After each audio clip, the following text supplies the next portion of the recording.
Hi friends, எல்லாரும் new இயர்லாம் எப்படி கொண்டாடினீங்கன்னு சொல்லி எனக்கு லைக் பண்ணி ஷேர் பண்ணி கமெண்ட் பண்ணி உங்கள் நியூ இயர் எப்படி போச்சுட்டு எனக்கு சொல்லுங்கள். 31st அன்றைக்கி நாங்கள் இப்படி தான் வெளியே போனோம்.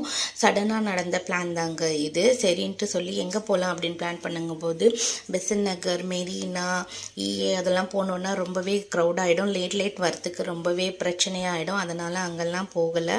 சடனாக எங்கே போகலாம் அப்படின்னு சொல்லி பார்த்தோன்னா நாங்கள் அண்ணா நகர் டவர் பார்க் தான் போயிருந்தோம். சும்மா டைம் ஸ்பெண்ட் பண்ணலாம் சரி அப்படின்ட்டு சொல்லி ஆஃபியாவும் ஃபீவர் ஒரு 10 டேஸாக வீட்லேயே இருக்கிறா. சரிம்மா போகலாம் அப்படின்ட்டு சொன்னால் சரின்ட்டு போயிட்டு அங்கே ஜாலியாக அங்கே இருந்த அந்த என்ட்ரன்ஸ் ஆன உடனே அந்த கிளியோ குருவி என்னன்னு தெரியல, அப்படி ஒரு சவுண்டுங்க. எல்லாமே நம்மளை வெல்கம் பண்ணுற மாதிரி, நியூ இயரை வெல்கம் பண்ணுற மாதிரி அப்படி ஒரு நல்ல வைப்பாக இருந்தது. அப்படியே மனசுக்கு ரொம்ப சந்தோஷமாக இருந்தது. யாரெல்லாம் அங்கே போய் இது ஃபீல் பண்ணியிருக்கீங்கன்னு சொல்லி எனக்கு கமெண்ட் பண்ணி சொல்லுங்கள் ஃப்ரெண்ட்ஸ்.